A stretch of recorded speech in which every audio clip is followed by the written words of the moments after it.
Hey film fans, what would you do if you could do anything? It's a pretty silly question. Nobody's ever in that situation, right? But we like to contemplate it sometimes, and when we do, it's usually quite a positive thing in my experience. I would save the environment, or stop world hunger, or maybe a little closer to home, I'd pay off all my friends' debts, or I'd get my mother a nice house, or something like that. But in the 1974 film Chinatown, that question takes a much darker twist. Let's have a look at that film's capable of anything scene in this episode of Break the Scene.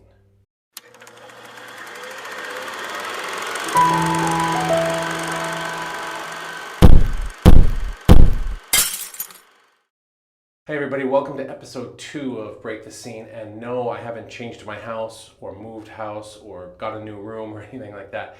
I'm actually on holiday right now, and I hope to say a little bit more about where and what it has to do with the movies in an upcoming video. Just to assure those of you who might be concerned, I am vaccinated. I've got 2 vaccines. My partner has her 2 vaccines. We're staying with her in-laws. They're all vaccinated. We've followed all the rules and regulations about travel and so on. So everything's above board and safe. And my advice is, if you haven't yet, get yourself vaccinated as well. Also, because this is a new space, I think this room is a little bit echoey. I'm in a small flat that's sort of a holiday kind of thing above my in-laws' house. And so I'm in a little hallway here. That was the only place I could go to get away from TV and holiday fun. So I apologize for the echo if there is one. And I'm in a big city, so there's city noises happening outside, so they might intrude as well. We'll see how it goes. I'm going to talk about Chinatown, and I'm going to talk about kind of the penultimate scene. There will be spoilers. So if you haven't watched Chinatown yet, be prepared in advance for that. Chinatown is a 1974 neo-noir, so it's in the style of a film noir, but it's in color, so it's different in that way. It's also very aware of film noir conventions. The film is set in the late 1930s, and it concerns true life events, or at least some true life events, although many of the events that happen in the film actually happened in Los Angeles a couple of decades earlier. And these all have to do with how the city of Los Angeles solved its water problem. The city was growing, it's in or on the border of at least desert area. How did they get enough water in the city of Los Angeles to support that population? Fascinating, right? It concerns a private detective, a former police officer named Jake Gittes, played by Jack Nicholson in one of his most celebrated roles. And he's a disillusioned, typical, cynical, tough guy, private dick. He dresses nice, he gets his shaves and all this sort of thing. And he's hired early in the film by a woman named Evelyn Mulwray, who suspects that her husband is having an unfaithful relationship. This is his bread and butter. He goes, he does the case, he finds her husband with a girl in another house, takes the photos, brings them back, splashed all over the newspapers. He thinks he's done his job until the day after the case is solved. Another woman named Evelyn Mulwray shows up. She says, "I never hired you. I am Evelyn Mulwray." She's there with her lawyer. "You're in trouble, buddy. Or I would like to hire you to find out who put this hoax on. Who was the woman who hired her?" and so on. And this is how the case begins. It turns out that the real Evelyn Mulwray, played magnificently by Faye Dunaway, is married to a man named Hollis Mulwray. And Hollis Mulwray is one of the engineers who's helping Los Angeles figure out the water situation. And in the course of Gittes' investigation, there will be murder, there will be a bloody nose, a particularly bloody nose. There will be some very disturbing accusations of, not depictions of, incest, and there will be a deeply, cynically dark investigation into how power actually works in America. And it's a brutal film. but it doesn't seem like a brutal film for much of it. And there are many reasons for that. I don't want to get into too many of them here because we're just talking about this scene, but it's important to this scene as well. And one of the great things about Chinatown is that it frames Jake from the beginning as suave, brilliant, resourceful, and very good at his job. But as we go along, we start to notice that he keeps making little mistakes. And the reason for that is not because he's not as smart as he thinks he is, that might be part of it, but also because from the very beginning, he's off on the wrong foot. He thinks he's looking for something, but he's really looking for something else. But he doesn't know that yet. So a lot of what the film is him stumbling from this path. Why would someone hire me to investigate this man who wasn't really his wife? Into this path.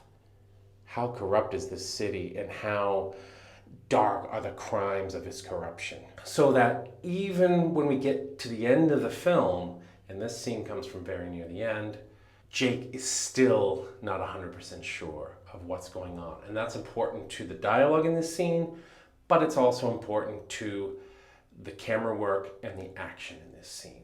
So I'm going to actually show you the couple seconds before it. So you'll see a very short scene. He's outside, then he makes a phone call. And then the scene in question is the one that we cut to after the phone call, where we're looking down a long corridor. And I just like those previous two scenes. They're very short for the context that they create. This is late in the film when Giddys believes he's solved everything and he knows who the true criminal is. And the true criminal, he believes, is a man named Noah Cross, played magnificently by John Huston, who is Evelyn Mulwray's father. He's also Hollis Mulwray's former partner. And now there will be some spoilers in this scene, so last chance to turn back, but let's have a look. Have you got your checkbook handy, Mr. Cross? I've got the girl. You've got her? Where? Do you remember the figures we discussed? Of course I do. Where are you? At your daughter's house. How soon can you get here? An hour.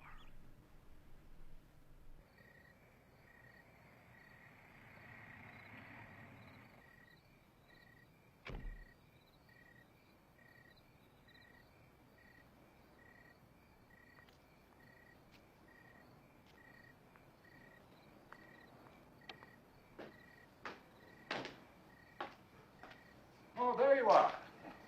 Well, you don't look too much the worse for wear, Mr. Gitz, I must say. Where's the girl? I've got her. Is she all right? She's fine. Well, where is she? With her mother. Got something I'd like to show you, Mr. Cross. What is it? An obituary column. Can you see all right in this light? I guess I can manage.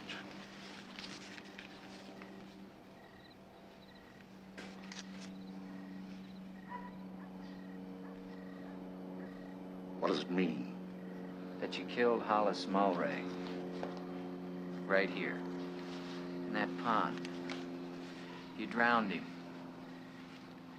And you left these.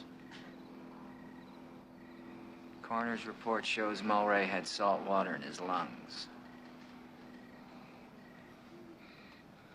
Hollis was always fascinated by tide pools. You know what he used to say? I haven't the faintest idea. That's where life begins. Sloughs, tide pools. When we first come out here, he figured if you dumped water into the desert sand and let it percolate down to the bedrock, it'd stay there instead of evaporate the way it does most reservoirs. You only lose 20% instead of 70 or 80. He made this city. And that's what you were going to do in the valley. That's what I am doing. If the bond issue passes Tuesday, there'll be $8 million to build an aqueduct and a reservoir. I'm doing it. Going to be a lot of irate citizens when they find out that they're paying for water that they're not going to get. Oh, that's all taken care of. See, Mr. Gitz, either you bring the water to L.A., or you bring L.A. to the water. How are you going to do that? By incorporating the valley into the city. Simple as that. How much are you worth? I've no idea. How much do you want? No, I just want to know what you're worth. Over 10 million? Oh, my, yes. Why are you doing it?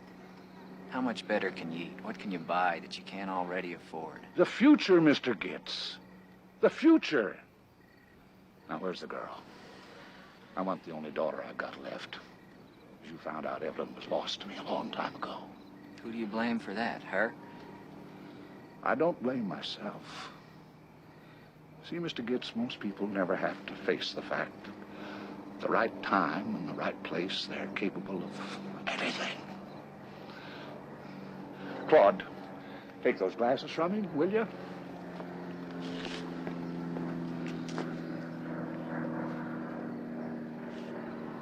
Not worth it, Mr. Gitz. It's really not worth it.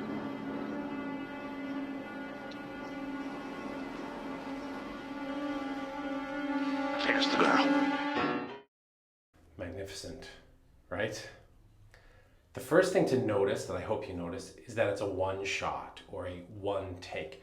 Now, a lot of times film people, especially who are just sort of getting into it, confuse tracking shots with one takes or long takes. Long takes can be tracking shots. So the camera's moving through space, whether outdoors or in an interior, moving around objects, usually tracking or following, sometimes leading a performer. And we call that a tracking shot. Sometimes we call it a dolly shot, a follow shot. There's a lot of different names that kind of get interchanged for that. And that is also a long take. So a long take is uninterrupted footage. There are no cuts. Not to be confused with a long shot, which is about distance. So a long shot is when we see somebody far away. You could say the beginning of this scene is a long shot of Noah Cross entering the hallway. And then he moves towards the camera and comes into medium close-up and eventually close-up. A long take, it can be stationary. Watch the film Hunger. There's a famous long take. The camera never moves. Two men sit across the table from each other and talk for 17 minutes uninterrupted. That's not a tracking shot. That is not a long shot, but it is a long take, right? Or a one shot, or there's a lot of things that people call it. So this entire scene is that. One of the first things to notice that I love about this scene is the puff of smoke. So we get these shots of Giddy showing up at Evelyn's house. It's daylight. We see the sun outside, and that's why I showed you that little clip of him on the porch. And then we get the cut to him making the phone call. It's still daylight. We can see that garden outside the window where this penultimate scene of the film is going to take place. And we go down to the glasses that are the evidence he has that Hollis was killed. And then we get this long shot, and then we get that puff of smoke. This is a wonderfully constructed scene, and one of the first things to notice is that we're cutting from inside the house looking out into the garden, but it's light, it's still daylight. Cross tells him on the phone, I can be there in an hour. Now, it's possible it's gone from light to dark in an hour. It happens. And when the camera moves around and we get to see behind out into the Los Angeles sky, we'll see it's actually dusk. It's not night, and the sun is still tickling the western sky. But definitely a significant amount of time has passed. And that puff of smoke, what I love about it is that it conveys that Gitti's has been made to wait, right? He's just sitting there waiting. And then I love the way the car drives past to announce the presence. I think Cross gets out of the car really fast, so probably Huston's just waiting around the corner there to come in once the car drives past and he gets his cue. But then we get this long walk down the hallway, and this to me is one of the best scenes. It's so simple, but one of the best scenes in the film. And the reason for that is up to this point, we've met Noah Cross, and he has seemed intimidating, a gentleman, one of those old school gentlemen who we know would cut you if he needed to. Intimidating, powerful, but in some ways benign, or at the most kind of selfish and greedy. And now we're about to meet the real Cross. And just like Jake has had to wait for the the sun to go down, for the dark to come out, to sit there and smoke while he waits. Now we, the audience, are made to wait. So Cross appears and then ambles up that hallway. And here you see a bit of the noirish effects, the way he walks into and out of the light, the way the shadows fall across his face. Much the worse for wear, Mr. Gitz, I must say. Where's the girl? Notice that he calls him Mr. Gitz. This is one of the things that Noah Cross does throughout the film, and it's one of the little ways that he needles Giddys. His name's Jake Giddys. He calls him Mr. Gitz throughout, and it's just one of those little, like, I can't be bothered to get your name right, schmuck. So Cross is here for the girl. The girl in question is his granddaughter, and her mother, Evelyn Cross, has spent the film trying to protect her from Noah Cross. We haven't always known that. That is slowly revealed to us as it's revealed to Giddys. But by this point, we know that Evelyn is the mother of the young woman that Noah Cross has been after. And this is the first time that Giddys has let Noah Cross know. And that's why when Giddys says she's with her mother, you notice that change in demeanor on the part of Huston. Where's the girl? I've got her. Is she all right? She's fine. Well, where is she? With her mother. And his performance from this point on is going to be less sort of, oh, I'm just an old man trying to find my grandfather, into a more direct, just a little bit of veiled aggression in his exchange with Giddys from here on in. And we're going to get the first reframing of the scene here when Giddys shows him the obituary column. Now, this is far too much to explain in this short video, but it has to do with the way elderly people in the city have been manipulated by Cross into selling off land that they have, and they don't always know it, and it's a whole scam that's going on so that he can take control of enough land to change the boundaries of Los Angeles, which he's going to mention in a minute. But I like this scene because we close in on him. We keep Giddys in the scene, but the camera pushes in, so we're reframing closer to Cross as he's putting on his glasses. So what's happening is he's getting closer to seeing what Giddys has discovered. He knows everything. Cross knows everything that Giddys is talking about, but he's still kind of playing dumb. But as he's getting closer to seeing what Giddys knows, Giddys is getting closer to seeing that he still doesn't know everything he thinks he knows, and we're getting closer to discovering the movie. And so that first reframing brings us into that process by bringing us closer to Cross in his revelation. Notice that even as it does this, it keeps that long hallway on screen and clearly visible, even as the focus has changed. So we've got some shallow focus there, but we can see down that hallway and we can see the approach to the garden.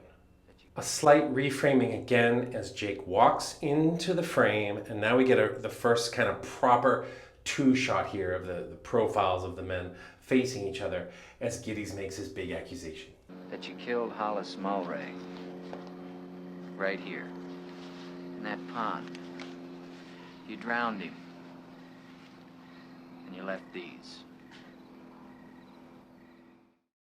This is where Giddys still thinks the crime is. So one of the interesting things, I think very subtle in this particular framing, is that Giddys' face is still in shadow while Cross, who knows everything, is lit up. Huston's performance here is just so wonderful because slowly, as he begins to realize what Giddys actually knows, each time he stands up a little taller. Noah Cross is a monster, and he wears a facade of a sort of aw shucks, old, clever, but aging businessman. But the monster is awakening here, and that's what's happening throughout this sequence. Then he gives this line about tide pools. I love it because it's a distraction or a deflection. He looks over to the pool, or he, or presumably someone who's maybe about to show up, murdered Hollis. He looks, he glances. He starts to talk about his old friend, and then he gives this little monologue about his friend who made all of this possible, made his wealth, made his extreme power possible through his understanding of water and aquifers and bedrock and all of this sort of stuff. And now that this plan's coming to fruition, and Mulray was against it, this is the kind of man Cross is. He had his best friend, his long-term business partner, his son-in-law, murdered. And the way he responds to Giddy's accusation is fantastic.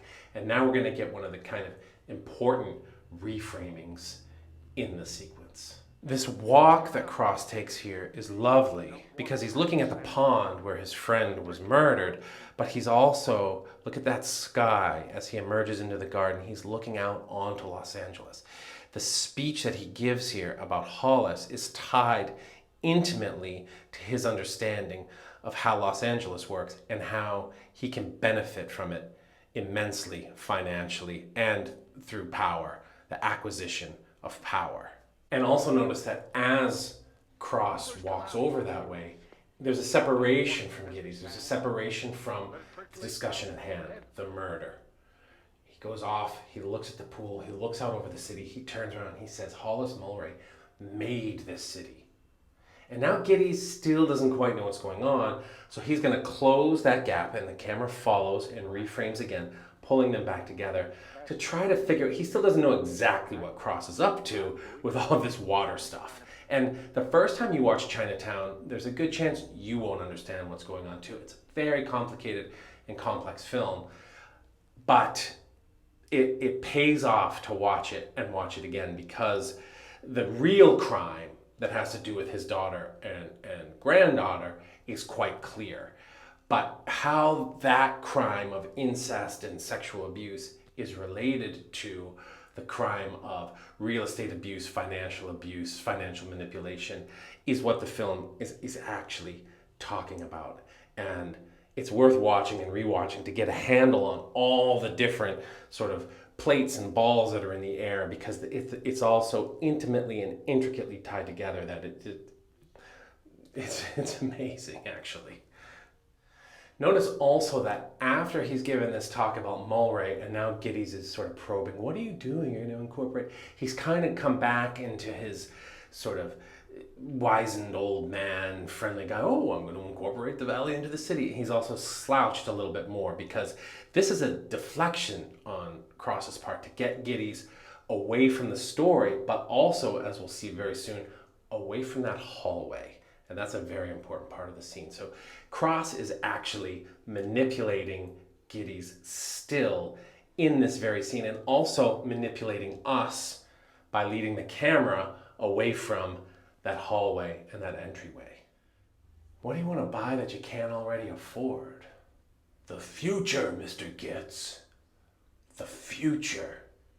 This leads back to my question at the beginning, like, what would you do? You know, Cross doesn't need anything. He wants the power, and imagine that, the power to affect, to change, to manipulate the future. This is his megalomania here, and his unrestrained business, capitalism, acquisition, consumerism, and they have consumed him in such a way, but of course he doesn't know that, and we'll find that out in just a second when they get to talking about the girl again. Now, where's the girl? I want the only daughter I've got left. As you found out, Evelyn was lost to me a long time ago. Who do you blame for that, her? I don't blame myself. To me, that moment is almost the most telling line of the whole scene, more than what comes next.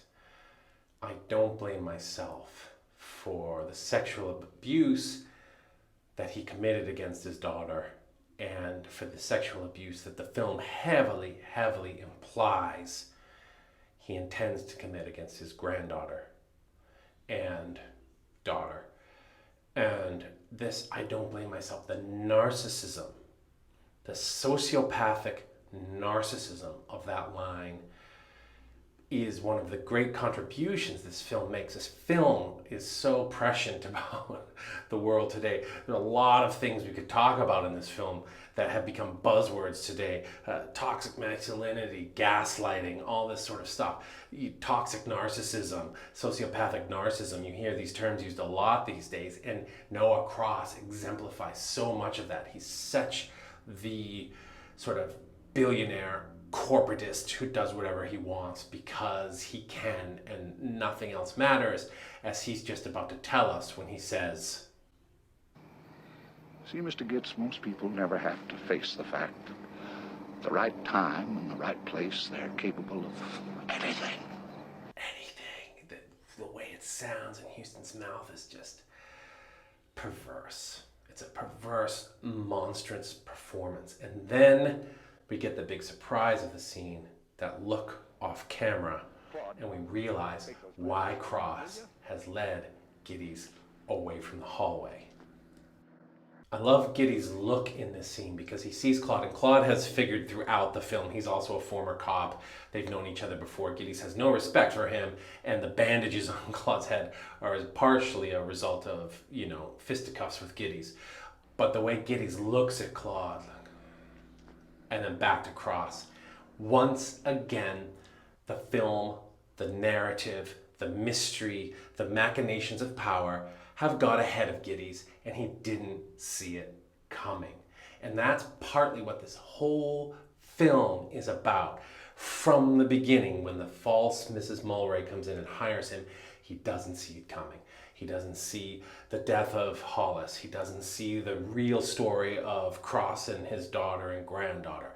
He doesn't understand what's happening in the valley, why they would want to bring Los Angeles to the valley or the valley to Los Angeles, what water has to do with all of it, and that it's people's livelihoods, people's lives. And Noah Cross is just as crass with the lives of the farmers and the elderly and the other people of Los Angeles as he is as crass with the life of his daughter and his granddaughter. And Giddy's hasn't seen it once. And he doesn't see it again. And Claude walks right up. Claude the dummy. He's the big dumb oaf guy. And he walks right up to Giddy's. No problem at all. The gun behind the ear is a little bit of foreshadowing for what's about to come next as well. And what this scene is doing, why it's so important beyond its just fantastic camera work, the lighting, the direction, the performances, is that it's setting us up for the climax, the next scene, the sort of heartbreaking finale of Chinatown. And we needed this moment to see Cross is in control, and Cross has been in control the whole time. Cross has been making Giddy's dance around Los Angeles while Claude's have come up and stopped him at every turn. And every time he thinks he's discovered something new, Cross is there to block it. We don't always know it's Cross throughout the film, but it's Cross or Cross's minions there to stop him. And it continues all the way up to the heartbreaking final scene of the film. But we needed it to be brought out into the light, or into the shadowy light of this neo-noir, to understand what Cross was really capable of, which we're going to see in the last scene of the film. Thanks for watching, everybody. This is one of my favorite films of all time. I think it's one of the greatest American films that's ever been made, because it is very complex and it's very layered. It's quite easy to watch. All of this water stuff, I don't want to scare you off. You're watching it and you're going, what does it all to do with water? But you're still following Giddy's throughout as he's uncovering this stuff. It's a great mystery. It's beautifully made. It's got Richard Sylbert's production design, Anthea Sylbert's costume design, this beautiful Jerry Goldsmith score, John Alonzo's cinematography. It's a magnificently made film. But I fell in love with this scene in one of the first or second or maybe third times I watched the film. First, I was just like, ooh, it's a long take. And then I started to realize everything that was going on with those subtle camera movements and the reveal of Claude at the end and all of that stuff. And I just kind of fell in love with this scene.